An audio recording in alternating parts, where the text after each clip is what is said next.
Assalamualaikum warahmatullahi wabarakatuh. Selamat sore, salam sehat untuk kawan bugar seluruhnya. Kembali dengan saya Dr. Feni Maya Lestari, saya pendamping akreditasi untuk Pokja UKPP, akreditasi Puskesmas. Kita terus belajar bareng. Kali ini kita belajar tentang standar 3.2, yaitu pengkajian, rencana asuhan, dan pemberian asuhan.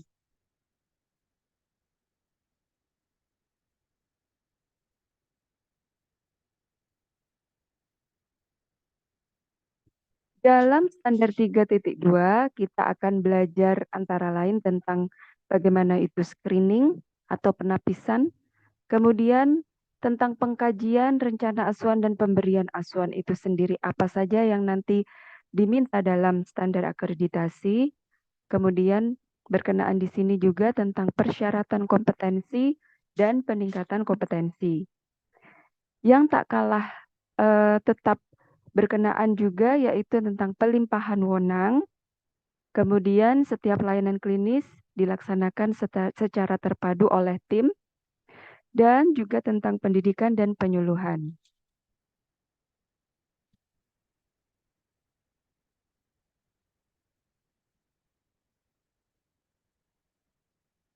Baiklah, kita belajar pertama tentang screening. Jadi di sini screening adalah proses penapisan yang dilaksanakan di awal pintu masuk puskesmas dan dikerjakan oleh petugas front office sebelum loket pendaftaran.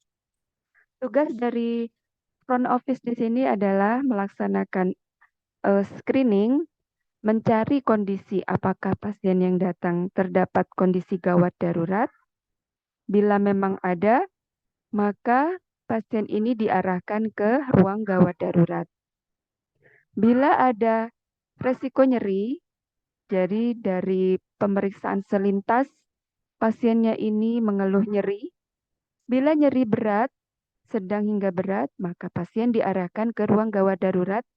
Jangan biarkan pasien ini mengantri di loket pendaftaran. Kemudian berikutnya melaksanakan screening risiko jatuh. Bila ada risiko jatuh yang sifatnya tidak gawat darurat, maka pasien tetap diarahkan ke pintu loket prioritas untuk mengantri di loket prioritas yang dilayani terlebih dahulu. Dan disediakan alat bantu seperti kursi roda. Selanjutnya juga dilaksanakan screening risiko infeksi, di mana memang bila ada risiko infeksi pada pasien, yaitu di sini yang dimaksud risiko infeksi yang menular melalui droplet atau airborne, maka pasien diarahkan ke ruang tunggu terpisah dari pasien yang non-infeksius. Dan yang terakhir adalah screening kondisi berkebutuhan khusus, antara lain lansia, ibu hamil, bayi, dan anak yang datang tanpa orang tua. Bila ada kasus berkebutuhan khusus, seperti juga disabilitas, maka pasien diarahkan ke loket prioritas.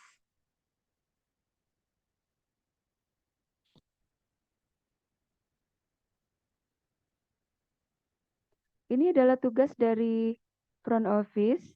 Jadi petugas front office bertugas menerima atau menyambut pengguna layanan. Jadi layanan di puskesmas sudah mirip dengan hotel ya, di mana ketika ada pelanggan yang datang, ada yang menyambut di depan, yaitu di resepsionis. Kemudian memberikan arahan atau informasi kepada pengguna layanan. Kemudian melaksanakan screening atau penapisan. Kemudian menentukan pintu loket bagi pengguna layanan, apakah loket yang berkebutuhan khusus ataukah loket untuk pasien yang stabil. Serta melakukan pemeriksaan sederhana untuk pengukuran suhu tubuh dengan termogan. Ini sudah terbiasa kita laksanakan pada saat kemarin di saat pandemi dengan banyaknya kasus, kita men-screening setiap pasien, adakah demam, adakah gejala dari suspek COVID, maka kita pisahkan antriannya dengan pasien yang non-infeksius. Selanjutnya, adalah pengkajian. Pengkajian ini adalah merupakan proses pengumpulan data pasien, yaitu antara lain mulai dari keluhan utama, riwayat penyakit sekarang, riwayat penyakit dahulu, keluarga, riwayat pengobatan, apakah ada alergi, dan seterusnya seperti yang tersebut di sini, hingga pemeriksaan general, kita asesmen nyeri, dan asesmen resiko jatuh.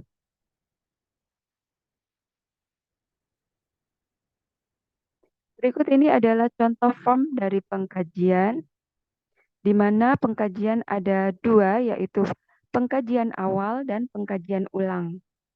Pengkajian awal dilaksanakan dengan lengkap dan tercatat menggunakan form pengkajian awal yang lengkap saat pertama kali kunjungan rawat jalan. Sedangkan pengkajian ulang, formatnya cukup SOAP karena dilakukan saat kunjungan ulang di mana pasien itu sudah pernah dilakukan pengkajian awal.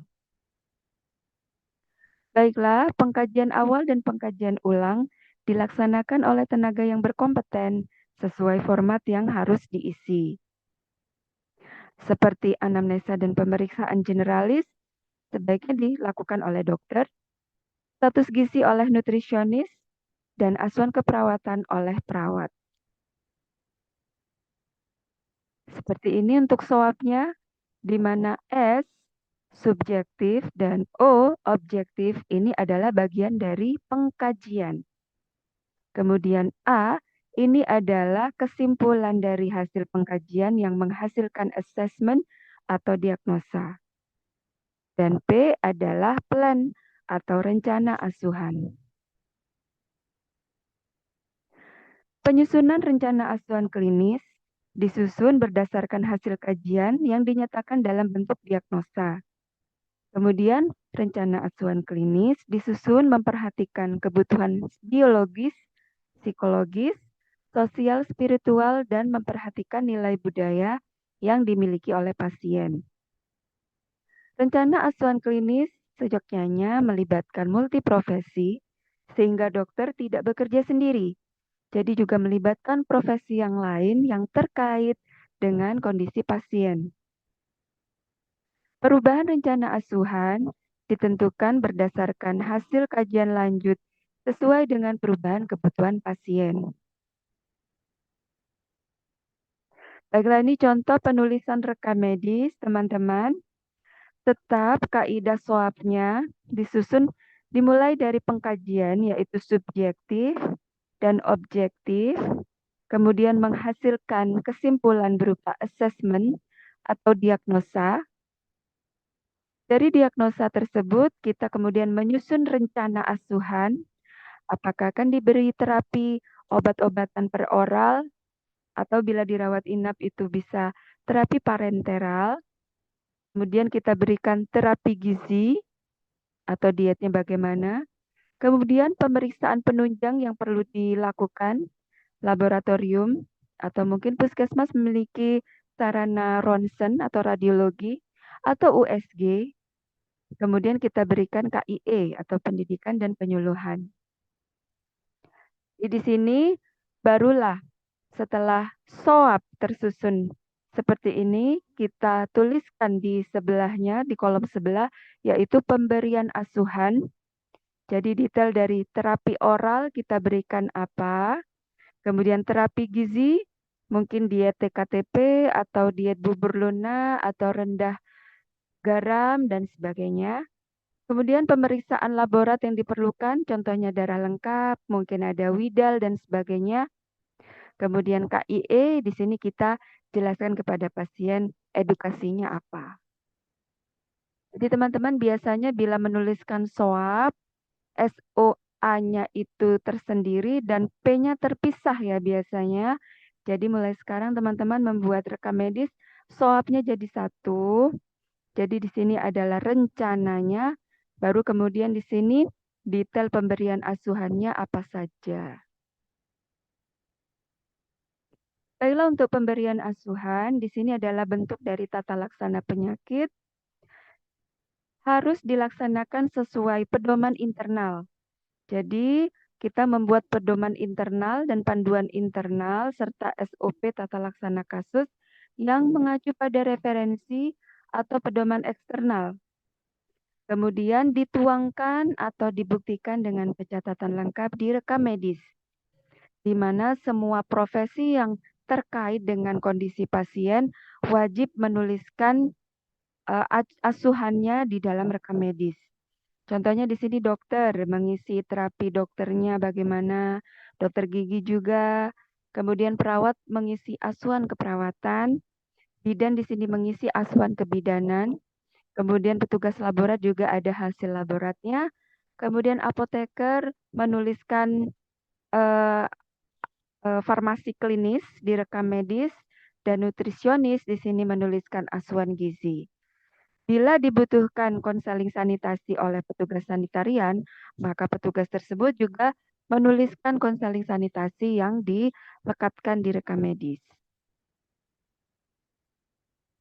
Untuk persyaratan kompetensi sendiri, jadi nanti akan dibutuhkan suatu kebijakan untuk persyaratan kompetensi, siapakah yang melaksanakan pengkajian, kemudian yang melaksanakan rencana asuhan dan pemberian asuhan siapa, nanti akan diperkuat dengan kebijakan atau SK tentang persyaratan kompetensi yang mengacu pada beberapa peraturan perundang-undangan yang terkait dengan kompetensi.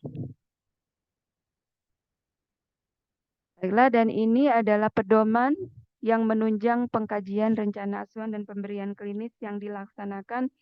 Contohnya oleh dokter, di sini menggunakan pedoman Kemenkes nomor 1186 tahun 2022 tentang panduan praktik klinis bagi dokter di FKTP. Jadi di situ ada 1.300-an halaman yang sangat lengkap yang bisa dipelajari oleh para dokter untuk menyusun SOP dan panduan klinis tata laksana terapi pasien-pasien di puskesmas. Untuk perawat silakan teman-teman menggunakan pedoman atau panduan asuhan keperawatan yang ada. Untuk bidan juga demikian. Nutrisionis, ATLM, apoteker, dan dokter gigi, monggo dipersilakan menggunakan buku referensi, buku pedoman apa saja yang dapat dipakai menjadi acuan. Selanjutnya berkenaan dengan pelimpahan wewenang. Pelimpahan wewenang ini dilakukan apabila memang ada keterbatasan dari tenaga yang memiliki kewenangan, di mana yang dilimpahi wewenang itu ada kemampuan dan keterampilan setidaknya yang dimiliki oleh sesama nakes.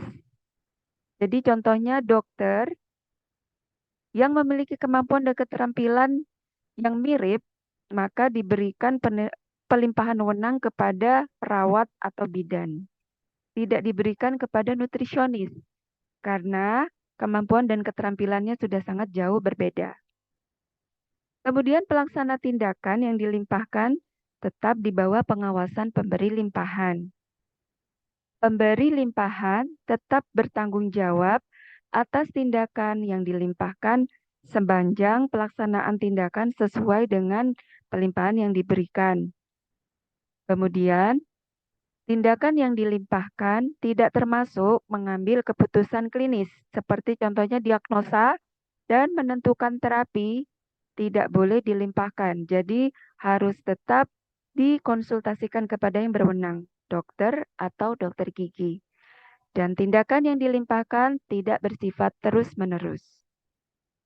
Adapun ada 3 wewenang yang perlu bila terpaksa harus dilimpahkan, maka tetap harus dokter dimintai advis atau dokter yang menentukan. Yaitu pertama, menetapkan diagnosa. Jadi diagnosa tidak boleh oleh selain dokter atau dokter gigi. Kemudian menentukan terapi klinis dan menulis resep obat.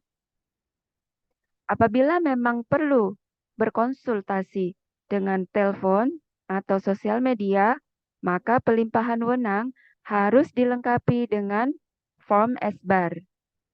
Situation, Background, Assessment, and Recommendation.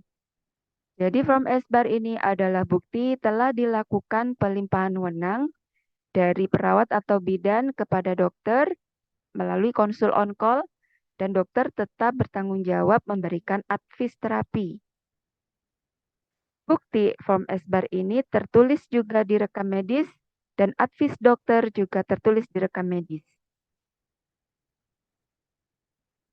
Baiklah, untuk pelimpahan wewenang ini sendiri perlu dilengkapi dengan SK pelimpahan wewenang, kemudian ada surat pelimpahan wewenang seperti ini contohnya, dan bukti-bukti pelimpahan wewenang contohnya seperti form SBAR tadi. Ini adalah contoh surat pelimpahan wewenang, di mana idealnya teman-teman dapat membuatkan per unit layanan. Contohnya seperti ini, saya sebagai pemberi limpahan wewenang melimpahkan wewenang kepada perawat dengan nomor SIPP, disebutkan by name, kemudian jabatannya di unit mana, kemudian tugas apa yang dilakukan pelimpahan. Yang dilimpahkan apa antara lain disebutkan di sini, kemudian ditandatangani oleh kepala puskesmas dan pemberi pelimpahan wewenang. Bukti pelimpahan wewenang, contohnya form SBAR seperti ini ya. Jadi SBAR ini mirip dengan SOAP. S-nya adalah berisi keluhan-keluhan yang ditemukan oleh perawat atau bidan. Kemudian background ini adalah hasil pemeriksaan sederhana yang dilakukan oleh perawat atau bidan. Kemudian dikonsultasikan kepada dokter jaga. Dan ini assessment adalah suspek atau dugaan dari perawat atau bidan yang memeriksa pasien mengalami apa. Kemudian rekomendasi ini adalah usulan tata laksana dari perawat atau bidan. Misalkan diberikan oksigen, dipasang infus, rawat luka, dan sebagainya. Ini contohnya, jadi di puskesmas saya telah menggunakan stempel untuk form SBAR. Jadi tidak harus di dalam bentuk fotokopi, dalam bentuk kertas, namun bisa dalam bentuk stempel bila memang anggaran untuk pengadaan form SBAR ini masih terbatas. Contohnya adalah saat melakukan konsul on call, apa yang disampaikan per lisan oleh perawat atau bidan, maka langsung dituangkan dalam SBAR. Seperti ini contohnya ya.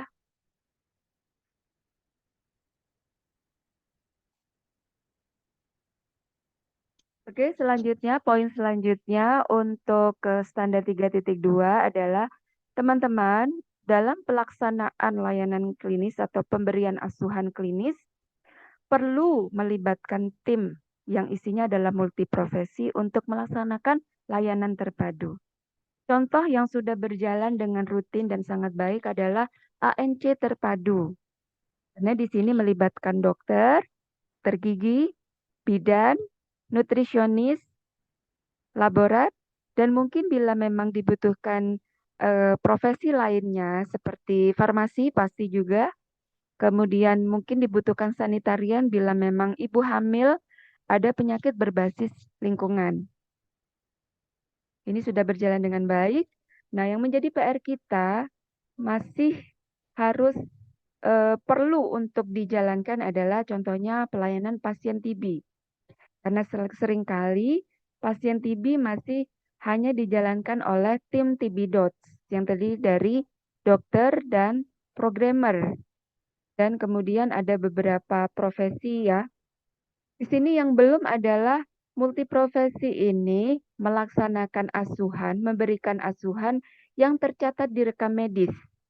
Contohnya dokter memberikan terapi, tercatat di rekam medis. Pelaksana program TB juga demikian, dia yang mengisi form TB, TB, ada form TB gitu ya, saya lupa ya. Kemudian nutrisionis, bila pasien TB ini mengalami malnutrisi, maka nutrisionis yang mencatat dalam bentuk asuhan gizi di rekam medis. Kemudian sanitarian, ini yang sering kali tidak dilibatkan.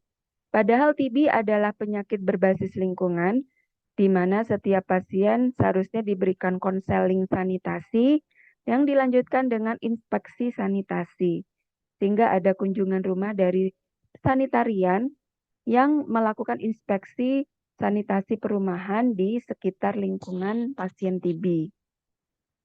Kemudian PJ program PTM di sini dibutuhkan untuk TB dengan resiko tinggi, faktor resiko diabetes. Karena pasien TB kebanyakan faktor resikonya adalah diabetes. Jadi PJ program PTM di sini juga dilibatkan. Dan contohnya juga untuk pasien diabetes, teman-teman perlu juga untuk setiap rekam medis pasien diabetes yang rawat jalan, itu perlu dilengkapi dengan asuhan gizi sehingga melibatkan nutrisionis untuk pemberian terapi gizinya. Kemudian PJ program PTM juga dilibatkan.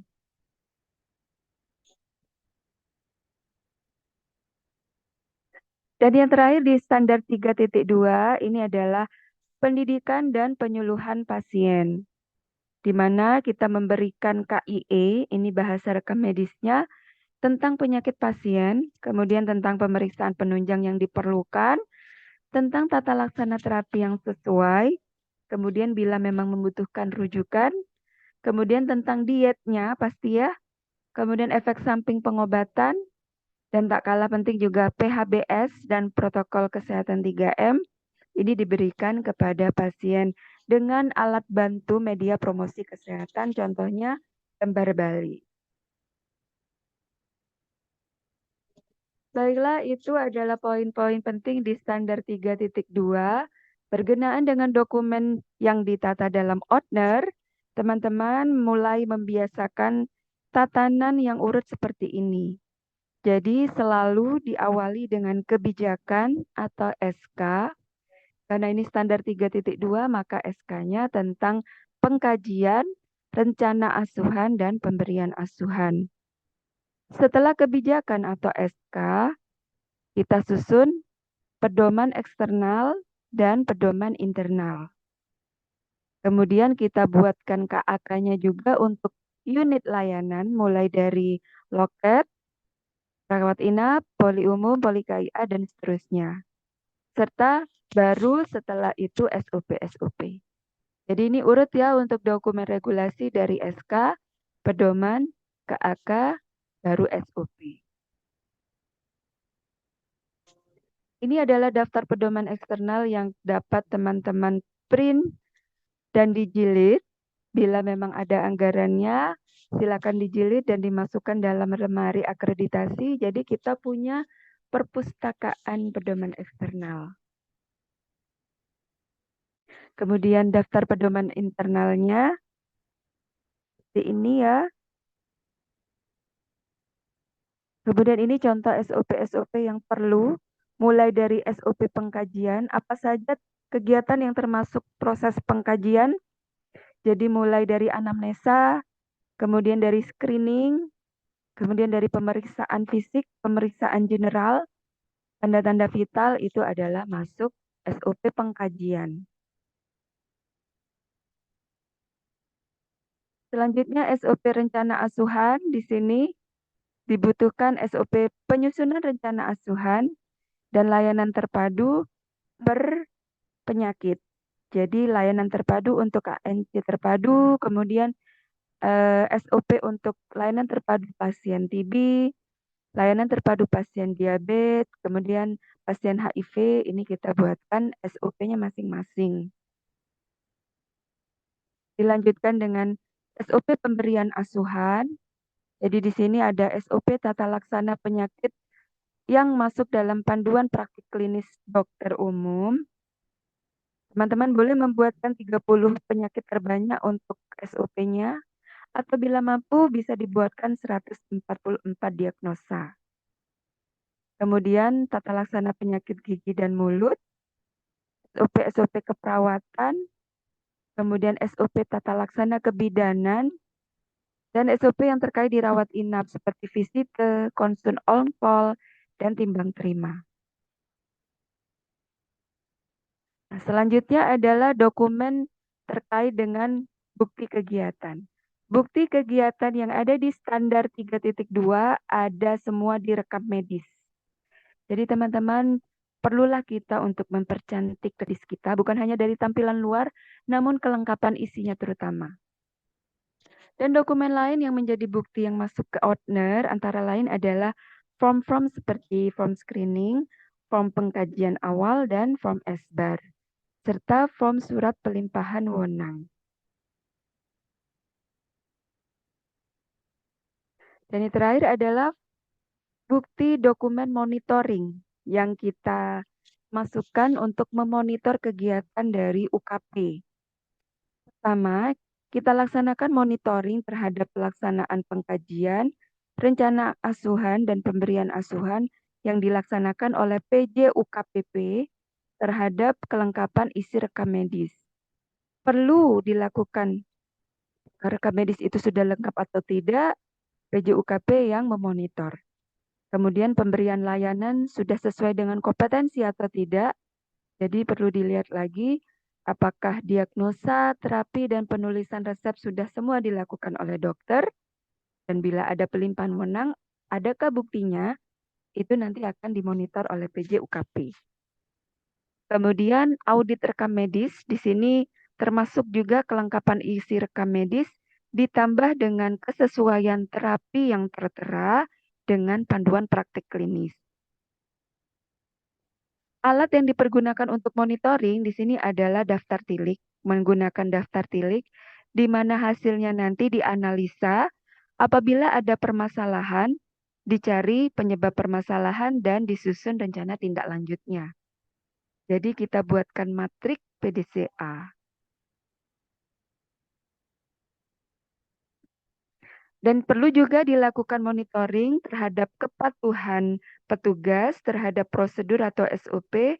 Di sini dilaksanakan oleh tim audit internal, di mana di monitor kepatuhannya adalah SOP yang penting atau vital, berkenaan dengan layanan UKP, dan sama ya menggunakan alat daftar tilik yang kemudian hasilnya dianalisa, apabila ada permasalahan disusun rencana tindak lanjutnya. Ini adalah yang dilakukan semua di standar 3.2. Semoga teman-teman dapat lebih mudah lagi untuk memahami isi pokok pikiran dan bisa memenuhi elemen penilaian yang ada dalam standar akreditasi Puskesmas. Terima kasih banyak untuk selalu menyimak channel YouTube saya. Barokallah. Semoga senantiasa sehat dan semangat selalu. Wassalamualaikum warahmatullahi wabarakatuh.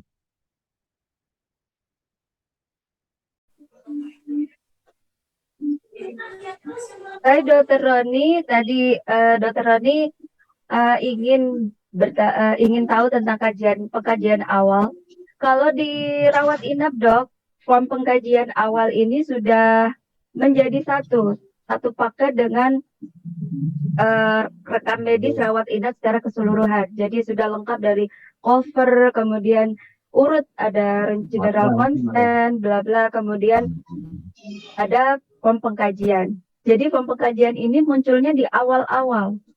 Untuk rekam medis rawat jalan, saya pun masih punya PR untuk membina semua puskesmas di kabupaten saya memang belum lengkap. Jadi kita melengkapinya pelan-pelan karena tidak akan selengkap rekam medis rawat inap yang drop-dropannya dari Dinkes.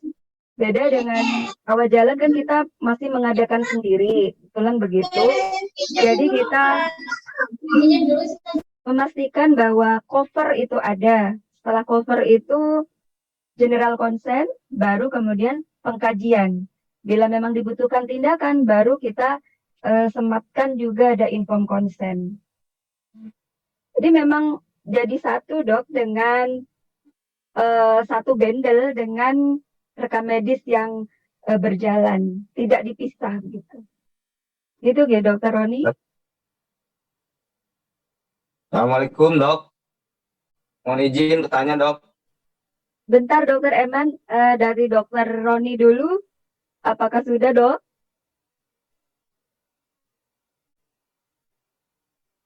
Bagaimana Dokter Roni?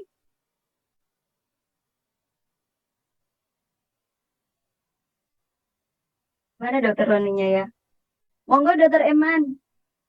Ya, terima kasih. Assalamualaikum warahmatullahi wabarakatuh, Dok. Waalaikumsalam warahmatullah. Perkenalkan, nama saya Dr. Eman Sutaman, Siap, di Dok. Puskesmas Jatiwangi, Kabupaten Majalengka, Jawa Barat, Dok. Nggih, Ingin dokter. menanyakan tentang surat pelimpahan wewenang, Dok. Ya, Apakah di dalam surat pelimpahan wewenang tersebut dibatasi kewenangannya ataukah tercantumkan juga dinarasikan di dalam surat pelimpahan wewenang? Masalahnya teman-teman kita bahkan bisa melebihi apa yang diberikan kewenangannya gitu, Dok. Apakah seperti itu, Dok? Contohnya, Dok. ya. Saya share Terima kasih lagi atas jawabannya, contohnya. Dok. Makasih. Ya, Dokter Eman. Saya share lagi contohnya untuk surat pelimpahan wewenang. Ini yang ada di puskesmas saya. Jadi ini untuk membatasi, sebaiknya memang per unit saja kita buatkan surat pelimpahan. Kalau contohnya ini, saya melimpahkan wewenang kepada teman-teman perawat di poli umum atau ruang pemeriksaan umum di puskesmas. Jadi nama-namanya hanya beberapa saja, jadi tidak semua. Kalau kita masukkan semua, itu memang akhirnya terlalu banyak. Dan ketika nanti ada misalkan mutasi atau perpindahan dan perubahan nakes, intinya yang dia tidak lagi berhak dilimpahi wewenang, kita harus buat sekali lagi dan butuh lebih sulit ya karena terlalu banyak. Untuk bila kita fokuskan atau batasi pada satu unit saja di sini, pastinya kita akan lebih mudah untuk memantau juga bila terjadi perubahan-perubahan itu juga lebih mudah nantinya. Dan yang lebih spesifik adalah pelaksanaan yang dilimpahkan apa itu lebih enak kalau kita memang buat per unit. Karena kan tugas dari poli umum dan rawat inap itu berbeda. Kalau di poli umum tidak ada visite, tidak ada timbang terima pasien begitu ya. Jadi lebih spesifik bila kita pergunakan per unit. Begitu Dokter Eman? Oh, berarti per unit ya, Dok, ya. Ininya pelimpahan wewenangnya ya. Gimana Sebaiknya kalau di begitu Pustu Dok. juga? Kalau di Pustu Ya, gimana, Dok? sama. Kalau Di di Pustu Pustu. kita buatkan satu sekaligus mungkin ya kalau Pustu. Jadi misalkan di sini saya Dokter Feni memberikan pelimpahan wewenang kepada by name, nama, di sampingnya kita tuliskan perawat pustu mana, bidan pustu mana, begitu. Jadi semuanya, kemudian jabatan perawat pustu mana untuk melaksanakan jadi apa saja kegiatan di pustu itu. Itu, ya dok. Ya. Oke, makasih, Dok. Yuk. Ya, sama-sama.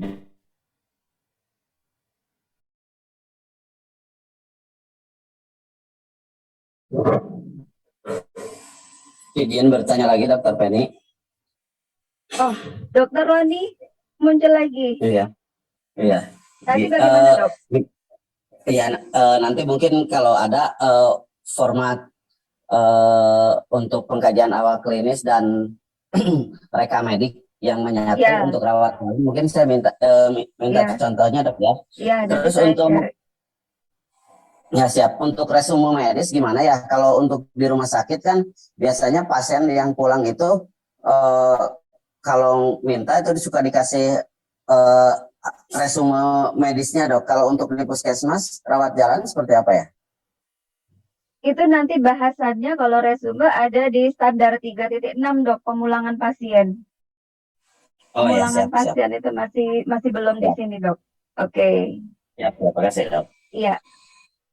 Yang raise hand ada dari Puskesmas Ketabang. Silakan dokter. Monggo dokter Tanti nggih. Dokter Tanti bisa di-unmute.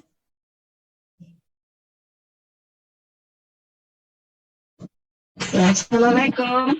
Waalaikumsalam warahmatullahi wabarakatuh.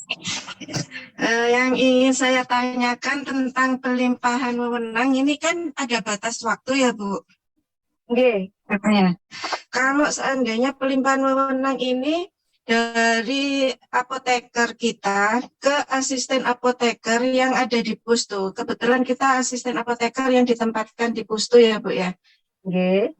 Ya, itu apakah ada batas waktu? Karena kan itu seterusnya, jangka waktunya ya seterusnya. Selama ada asisten apoteker ya ditaruhnya di Pustu. Apakah disebutkan tanggal berapa sampai berapa? Biasanya pelimpahan wewenang kan ada gitunya, ada batas waktu. Kalau dari apoteker ke asisten apoteker, apakah ada batas waktu? Oke. Itu sifatnya sama dengan SP, Bu. SP surat perintah. Misalkan Oh, di struktur organisasi diberikan tugas sebagai ketua tim mutu. Jadi ada surat perintah menjadi ketua tim mutu yang berlakunya 1 tahun biasanya ya. Jadi dari awal tahun hingga akhir tahun, jadi menyesuaikan mirip seperti SP tersebut, dokter. Jadi nggak kalau dari apoteker ke asisten apoteker nggak dibuatkan pelimpahan wewenang ya, tapi Sama. di SP-nya tertuang ya Bu ya. Beda dengan SP. Jadi surat pelimpahan wewenang itu diberikan dari apotekernya. Saya share screen aja ya. Iya ya.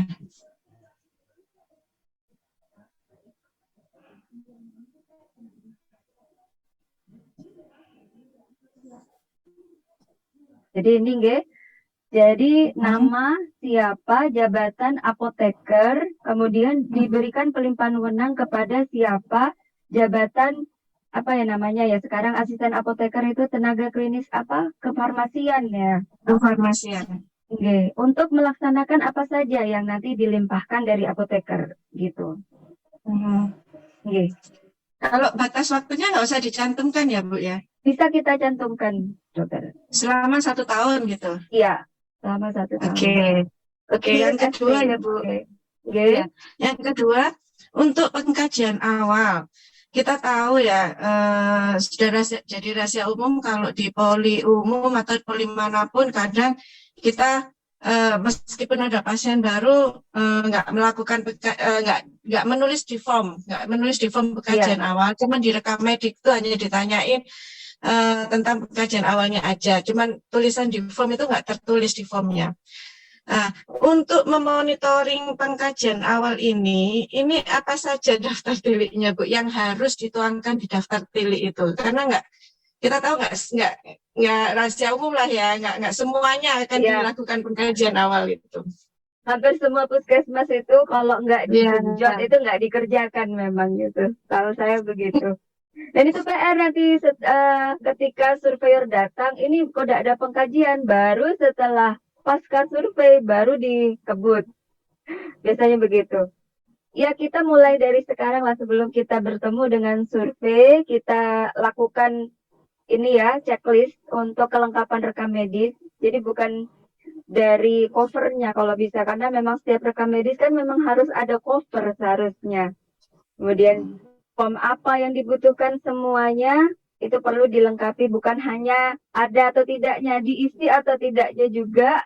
Bila memang itu belum ada, meskipun akhirnya hasilnya 0 gitu ya, memang harus disampaikan. Biasanya itu kan demi capaian yang bagus. Kalau di Jawa Timur itu istilahnya PKP, penilaian kerja kita ada indikator kinerja, salah satunya adalah kelengkapan rekam medis, baik rawat inap maupun rawat jalan. Itu agar nilainya bagus, akhirnya ya bikin ada. Padahal ternyata bahkan formnya saja tidak ada. Itu hasilnya seharusnya kan 0 ya harusnya ya, tapi demi capaian yang bagus itu diada-adakan. Nah ini yang perlu kita ayolah gitu. Itu kan hal yang penting. Kita kan perlu tahu itu riwayat penyakit pasien terdahulu, apa, dia pernah pengobatan apa.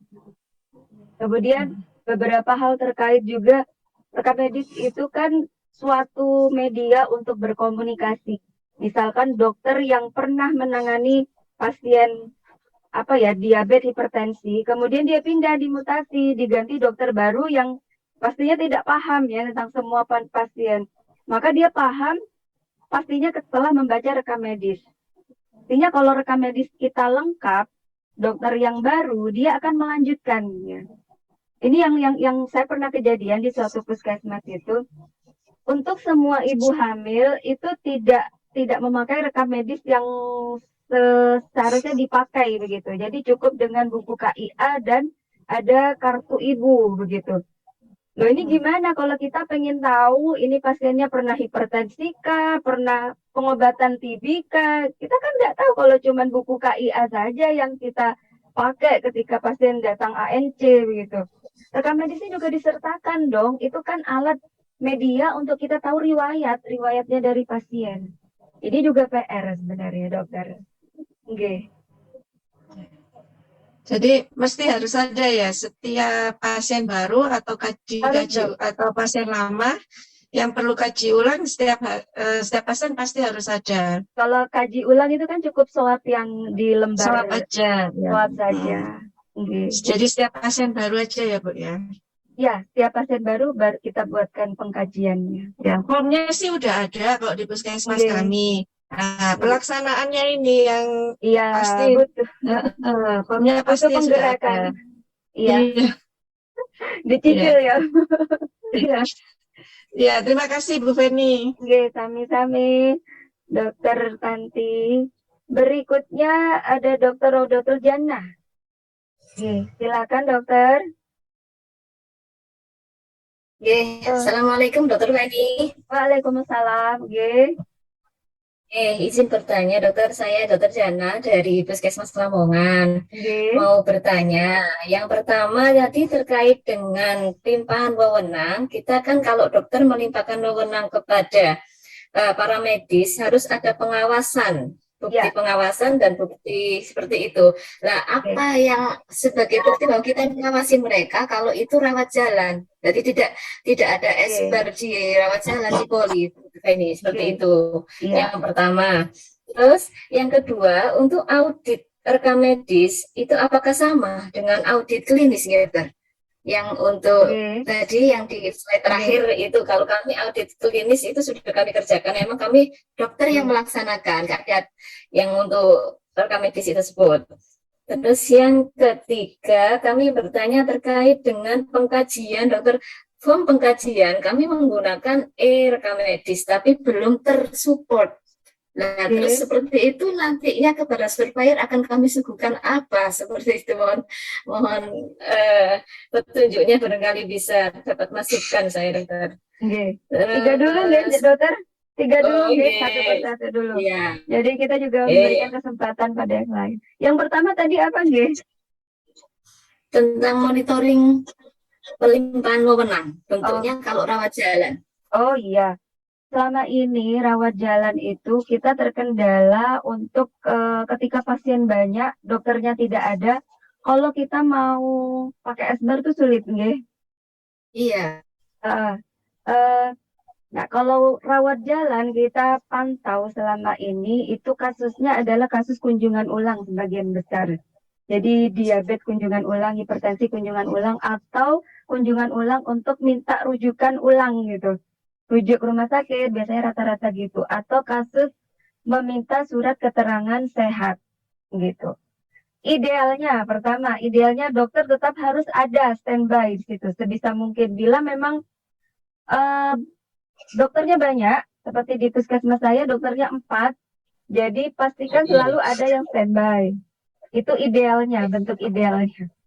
Kemudian ideal yang kedua adalah bila dokternya tidak ada, mungkin rapat bareng-bareng atau ada kegiatan di desa, kegiatan UKM, atau sakit begitu ya, atau dinas luar yang memang terpaksa tidak bisa hadir di unit layanan, ya kita menggunakan esbar. Itu ideal, bentuk ideal. Saya selalu gini ya, antara ideal dan kenyataan di lapangan gitu. Nah, kenyataan di lapangannya kita juga tidak memungkinkan untuk melaksanakan esbar itu bila pasiennya banyak. Betul nggak, Dok? Betul, Karena pasti kita juga pastinya lebih mementingkan respon time ya. Kalau terlalu lama, nanti pasien ada komplain gitu. Ini kok lama banget kayak gitu. Nah, kita pastinya utamakan respon time dulu, waktu tunggunya dulu. Nah, bagaimana dengan kompetensi dari perawat yang jaga di poli umum contohnya? Melihat dari kasus rawat inap yang tidak ada kegawat daruratan, gitu yang masuk rawat inap. Poli umum itu tidak ada kegawat daruratan. Kemudian biasanya kunjungan ulang penyakit sederhana ya seperti ISPA, diare, begitu ya. Itu yang kasus-kasus kunjungan ulang seperti diabetes, hipertensi, atau minta rujukan, itu boleh kita berikan pelimpahan wewenang, di mana untuk konsultasinya itu setelah selesai, begitu ya. Setelah selesai, karena melihat bahwa itu kasus yang tidak gawat darurat, dan itu kasus yang terapinya itu ada di atas, gitu ya. Kayak diabetes, hipertensi kan terapinya ada di atas, sehingga boleh dilanjutkan begitu. Namun bila kasus poli umum itu ada kasus gawat daruratnya, misalkan itu perlu rawat inap, nah otomatis kan rujuk internal ke rawat inap, dan dari situ harus dokter yang menangani, begitu. Itu pertama. Kemudian yang kedua, kita perlu mengadakan kalakarya, pelatihan tingkat puskesmas, pelatihan internal untuk pemahaman panduan praktik klinis, khususnya untuk perawat dan bidan di poli, di rawat jalan. Jadi penyakit sederhana untuk common cold, obatnya tuh ini, kemudian tata laksananya ini, diabetes, hipertensi, tata laksananya menyesuaikan dengan obat yang tersedia di puskesmas tuh ini. Sehingga bentuk kalakarya tersebut itu bukan hanya di poli ya, tapi di UGD, terutama di UGD kita perlu mengadakan kalakarya untuk pelayanan kegawat daruratan. Karena di UGD kan sering tidak ada dokternya kalau malam gitu ya. Jadi perawat itu sudah bisa menentukan triase, menentukan tingkat kegawat daruratnya, memberikan stabilisasi awal. Karena tinggalkan kegawat daruratan itu kan tidak boleh menunggu konsul dulu ya. Jadi pasien datang sesak, ya langsung diberikan oksigen. Pasien datang sudah ada sumbatan jalan nafas, ya dibuka jalan nafasnya. Semua perawat saya rasa sudah diberikan latihan BLS kan ya, Basic Life Support. Paling tidak itu di-refresh di kalakarya kegawat daruratan di tingkat puskesmas. Nah, selain itu kita juga berikan kalakarya untuk poli umum dan poli KIA, sehingga teman-teman perawat dan bidan juga bisa nantinya untuk yang biasanya dokter berikan sesuai panduan praktik klinis itu ini. Begitu. Tapi tetap setelah selesai pelayanan itu dikonsultasikan lagi kepada dokter. Begitu Dokter Jana. Jadi seputar solusi gitu yang tidak ideal, mengingat keterbatasan kita. Berarti istilahnya berjalan mundur gitu dokter ya. Kita melayani dulu sesuai dengan pasiennya banyak tadi, baru esbar kita tuangkan tadi yang rekam medis seperti itu. Enggak bisa begitu. Ya. Terus yang kedua tadi dokter, untuk audit rekam medis apa sama dengan audit klinis? Saya membaca audit rekam medis adalah secara keseluruhan itu adalah mengecek kelengkapan rekam medis dan menyesuaikan antara isi tata laksana dengan pedomannya, dengan panduan praktek klinisnya sudah betul atau tidak. Sedangkan audit klinis itu yang saya baca di standar akreditasi di pokok pikiran pada saat tahun 2021 di pertengahan tahun itu dari Kemenkes sempat ada draft standar yang keluar dan di situ membahas audit klinis. Dan audit klinis ini identik dengan audit kematian, audit mortalitas ya, terjadinya kematian di puskesmas. Contohnya kematian ibu atau kematian bayi. Jadi kita lakukan AMP dan AMP ini adalah audit klinis, gitu dokter. Jadi audit klinis itu kita semacam, memang dokternya kan berasa di sidang ya. Saya sendiri pernah mengalami ketika ada AKI gitu. Jadi ada audit maternal, jadi diperiksa gitu ya, kenapa kok sampai terjadi kematian gitu. Untuk audit klinis seperti itu. Dokter Jana. Satu lagi apa ya? Yang ketiga tadi dokter, untuk e-rekam medis. Yang e-rekam medis yang tidak ada format yang mendukung untuk pengkajian. Nah ini kemarin juga sempat dibahas, beberapa ada yang bertanya yang sudah menggunakan e-rekam medis begitu, karena memang harus aplikasi yang dilengkapi di puskesmas sendiri ya, karena dari Kemenkes kan belum keluar itu aplikasinya yang lengkap itu bagaimana. Jadi untuk support isi kelengkapan rekam medis itu ya puskesmas sendiri memang, termasuk kemarin ada yang bertanya tentang inform consent yang butuh ditandatangani. Jadi kalau bisa tanda tangan digital seperti kita mengurus SIM itu, kalau bisa ada kan yang seperti itu. Namun itu butuh support lagi, butuh pengadaan lagi. Akhirnya untuk semua yang belum bisa dimasukkan di aplikasi, kita sediakan manual. Itu masih solusinya masih begitu. Namun kalau form pengkajian kan tidak butuh tanda tangan ya. Seharusnya Ya. bisa diadakan begitu. Beda dengan yang butuh tanda tangan digital itu kan mahal sih lumayan ya. Mungkin tim IT lah lebih paham untuk mengadakan aplikasi gitu bagaimana. Iya dokter. Oh, siap, dokter. Matur nuwun Dokter Feni, ngapunten. Nggih, Waalaikumsalam. sami-sami. Waalaikumsalam warahmatullahi. Selanjutnya Dokter Agni Eka, nggih. Dokter Agni Eka. Iya dok, terima kasih. Halo. Yuk, halo. Ya, silakan Dokter Agni. Iya, izin bertanya dok, untuk screening rawat jalan itu kan ada banyak ya dok ya. Ya. Saya baca di slide-nya. Terus itu boleh dilakukan oleh petugas front office. Apakah petugas front office itu harus paramedis atau tidak? Kalau memang tidak, apakah butuh pelatihan seperti itu?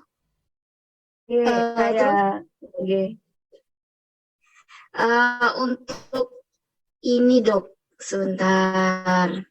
Nah, yang itu dulu aja dokter, maaf dok. Oke, nggak apa-apa satu-satu dulu ya. Oke. Ini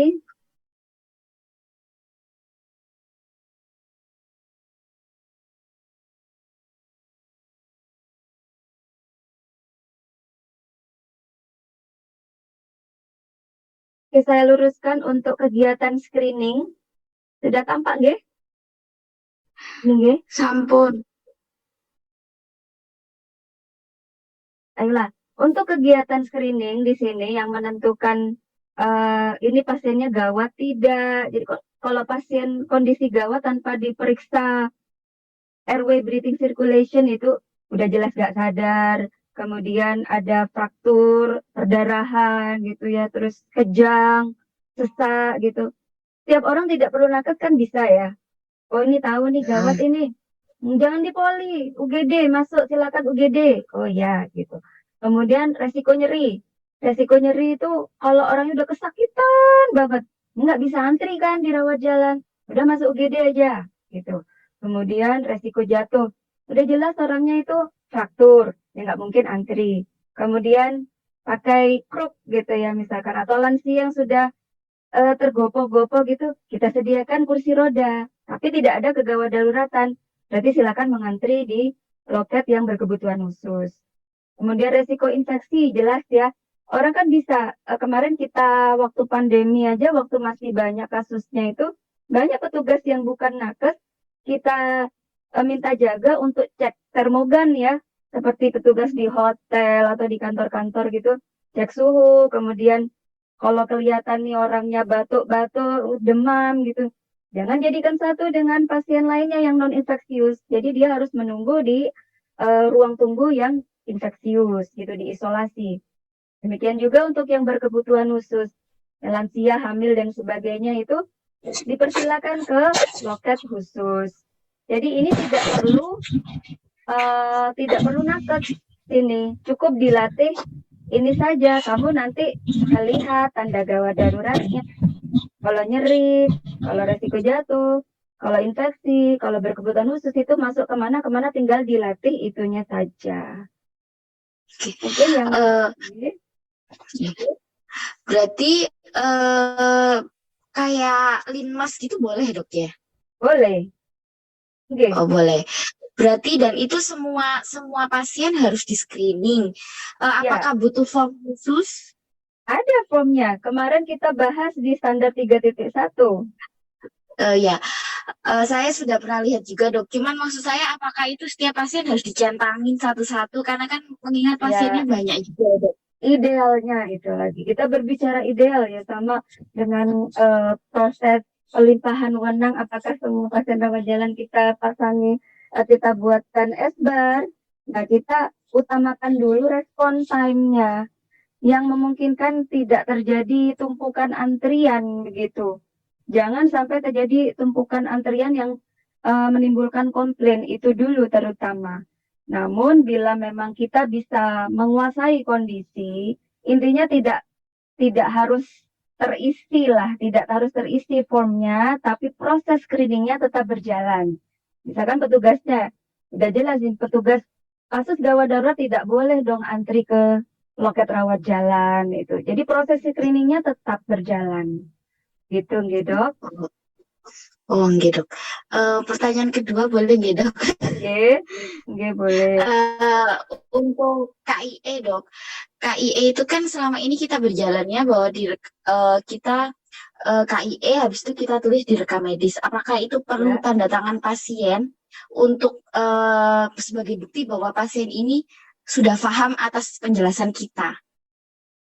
Tanda tangan itu tidak perlu. Yang perlu adalah umpan balik. Jadi kita berikan, mungkin boleh ya kita sediakan form lagi. Nah ini biasanya teman-teman puskesmas tuh jadinya komplain, aduh bikin form lagi. Tapi kalau memang ingin dapat, kita dapat ini ya, nilai yang lebih bagus lagi gitu ya, dilihat bahwa kita sangat lengkap, ada form memastikan bahwa kita memberikan edukasi dan sudah ada umpan balik dari pasien dan keluarga. Misalkan contohnya umpan baliknya itu adalah pasien atau keluarga bisa menirukan edukasi yang sudah kita berikan. Biasanya kan kita lakukan ya gitu. Misalkan obat diabetes, berapa kali pagi sebelum makan, siang sebelum makan, kayak gitu. Nah, pasien bisa mengulang, berarti ada umpan balik dan itu sudah pasien mengerti gitu. Kita sediakan formnya, tapi tidak perlu tanda tangan sebenarnya, tidak diminta tanda tangan. Oh, berarti kalau seandainya misalkan kita menjelaskan, terus kita tulis KIE-nya di dalam rekam medisnya, Ya. terus pasien paham dan tanda tangan di rekam medis itu nggak boleh ya dok ya? Enggak perlu. Ada form khusus, tapi bukan di form swab ya. Ada form Oke, Nggih. berarti bukan di form swab ya dok ya? Nggak boleh ya kalau di form swab berarti nggih? Nggak boleh. Kalau di form swab nggak boleh ada tanda tangan pasien, tanda tangan dokter aja. Oh, gitu. Ini. Iya. Berarti harus ada form tersendiri, idealnya semua Iya. pasien, tapi kalau Nah. seandainya tidak bisa terkait respon time, berarti ya beberapa pasien saja Iya. gitu ya dok. Pokoknya Iya, kita kalau sedang pasien kita menjalankan. sedikit, kita mungkin masih bisa ya membuatkannya. Idealnya begitu. Namun sekali lagi kita tetap respon time. Iya. Oh, siap. Ya. Maaf dok, sekali Oke. lagi. Untuk yang KAK per unit pelayanan, itu apakah ada contohnya ya dok? Karena Ada yang setahu beberapa. saya, Nggih, ada beberapa ada. Kita oh ya, banyak soalnya setahu saya puskesmas. KAK UKM dokter. Biasanya UKM, karena di UKP tidak diminta dari dinas. Dan kita kan melaksanakan kegiatan, ada jadwal, ada sasaran gitu kan ya. Nggih. Nggih. Oh, ya. Mungkin bisa tolong di-share mungkin dok ya KAK-nya Yang dok. ada saya share. Nggih. Oh, nggih. Matur nuwun dokter. Sami-sami. Ya Dokter Agni, selanjutnya Dokter Usi. Silakan Ya, Dokter Usi. dokter. Terima kasih dokter. Izin bertanya dokter Ya. Feni. Saya dari Cianjur dok. Yang ingin juga. ditanyakan, betul dokter, ingin ditanyakan terkait format rekam medis dok. Setelah saya mendengarkan penjelasan dokter, sepertinya rekam medis yang ada di puskesmas tempat saya bekerja belum seideal yang dijelaskan. Apakah memang harus segera direvisi dok sesuai dengan arahan? Karena memang format SOAP-nya itu tidak tertulis, jadi tertulisnya penerjemahannya dok seperti anamnesa, pemeriksaan fisik seperti itu dok. mohon arahan dok untuk selanjutnya apakah pencetakan berikutnya disesuaikan dengan yang ideal dan yang sudah diarahkan. Karena kebetulan barusan saya cek ke petugas rekam medis untuk stok sedikit lagi, jadi kebetulan jika memang harus mencetak dengan format yang dianjurkan akan disesuaikan. Itu dok mungkin yang pertama.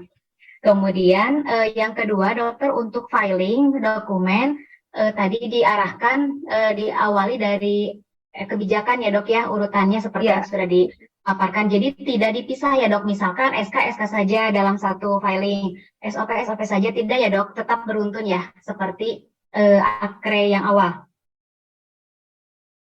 Ya, ya dokter Usi. Oke, yang pertama ya betul, enggak dok. Untuk rekam medis, mendandani rekam medis. Ini juga PR saya di puskesmas saya, di kabupaten saya, kemudian juga se-Indonesia rasanya juga tetap ya rekam medis. Namun untuk rawat inap itu kami sudah lengkap karena di drop dari Dinas. Kemudian yang rawat jalan ini yang kami masih pengadaan sendiri. Jadi terkait pengadaan itu pasti hubungannya sama anggaran. Jadi bila memang anggarannya ada, ya kita mencari prioritas. Di puskesmas itu kan untuk alokasi anggaran itu pasti bukan hanya untuk rekam medis ya, bukan hanya untuk UKP.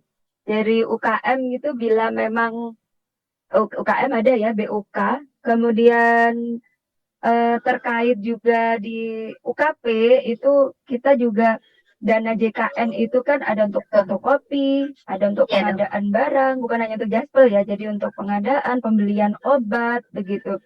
Jadi alokasinya itu sudah dipertimbangkan gitu. Bila memang dana cetak, dan dana fotokopi itu cukup, maka kita alokasikan untuk rekam medis boleh. Atau bila memang tahun ini belum ada atau nanti kita alokasikan lewat PAK, perubahan anggaran, atau tahun depan terpaksa, ya tetap kita usulkan lewat RUK-nya, gitu dokter. Ada usulan, kemudian masukkan RUK dan masukkan ke tim pengadaan di puskesmas nanti yang mengusulkan ke dinas kesehatan gitu. Siap dokter. Untuk kajiannya dok tetap harus ada ya pelaporannya, kenapa format Medrek itu dirubah gitu ya dok ya? Harus ada. Jadi standarnya memang ada general consent kemarin ya, general consent, kemudian pengkajian. Ini sederhana dan ada cover itu. Ya, ada banyak puskesmas iya. Gitu ya dokter Rizky? Ya dokter. Mohon izin yang tentang filing dok. Filing dokumen, jadi harus beruntun seperti yang sebelumnya ya dok ya, tidak terpisah ya? Ya, harus urut dok. Bahkan ini sebenarnya sudah dari yang standar 9 bab itu sudah seperti itu sebenarnya. Karena kita dulu tidak paham ya, kurang paham juga pada saat itu.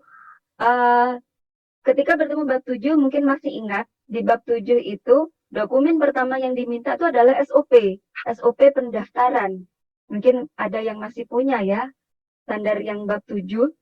Padahal ternyata menurut surveyor pada saat survei itu hampir semua puskesmas itu langsung kita disuruh berbenah lagi ya, direvisi penataannya. SOP itu kan ada kebijakan, di dalam SOP itu ada kebijakan. Jadi sebelum SOP ada dokumen apa saja sebelumnya begitu ya, ada SK. Di situ juga ada referensi kan, referensi itu pedoman eksternal. Jadi urut seperti itu. Iya, siap dokter. Oleh karena itu, kenapa saya sering bilang jangan langsung buka EP, jangan langsung buka elemen penilaian atau instrumen. Teman-teman itu kan sering ya, lebih suka langsung ke EP-EP-nya. Oh jadi tahu nih kita nih bikin ini.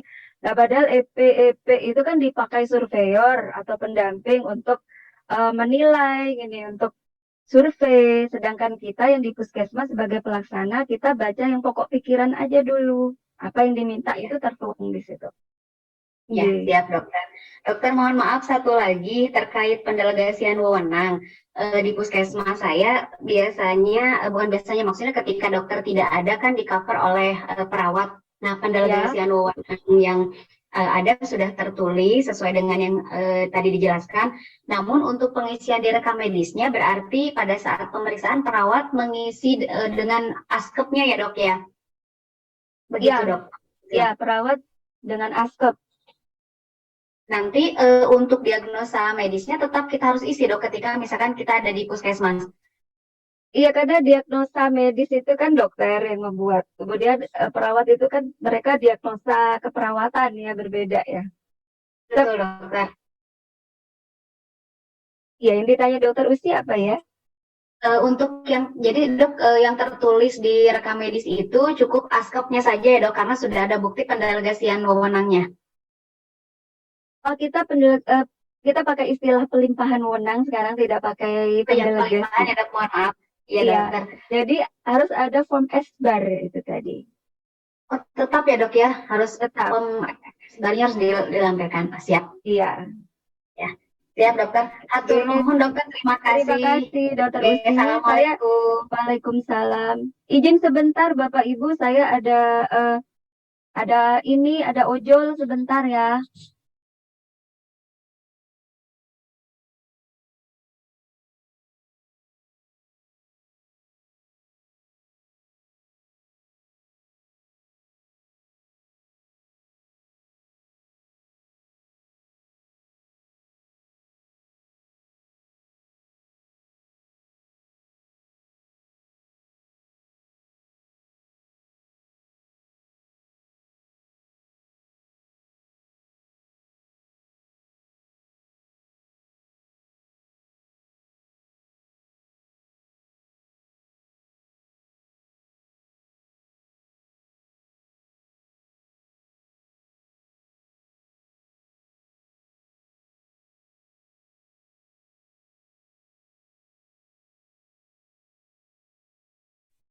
Tapi ya, emang sinyal lagi Zoom nih.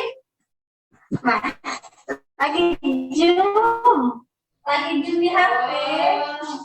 Gawe yang itulah.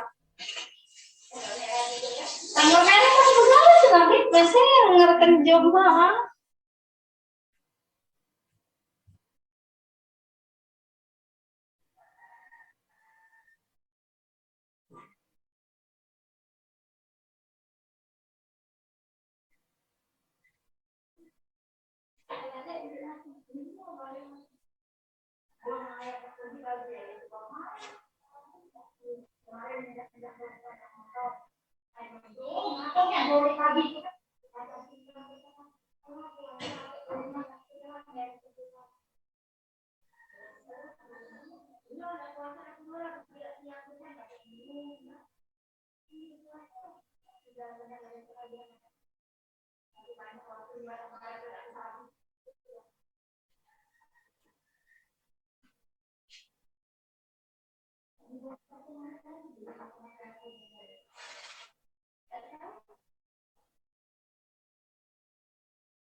Baik Bapak Ibu, mohon maaf karena saya di rumah juga ada aktivitas di rumah yang tidak bisa dihindari.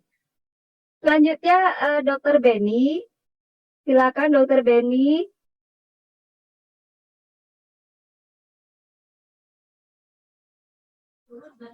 Halo, Assalamualaikum dok. Waalaikumsalam. Ya dok. Dok, ya izin bertanya dok. Untuk permasalahan pengkajian awal ini dok. Iya. Ya, jadi untuk formulir pengkajian awal itu kan yang pertama, ya salah satunya ada pengkajian oleh nutrisionis dok. Iya, asuhan Nah gizi. itu kalau ya asuhan gizi, jikalau kami tidak punya petugas gizi, apakah itu hanya dikosongkan saja gitu dok? Iya, karena memang yang diminta dalam pengkajian rencana asuhan dan pemberian asuhan adalah petugas yang memang berkompeten, memiliki kompetensi di pelaksanaannya sesuai profesinya masing-masing. Apabila memang tidak ada petugas nutrisionis, jadi tidak bisa dilaksanakan pelimpahan wewenang.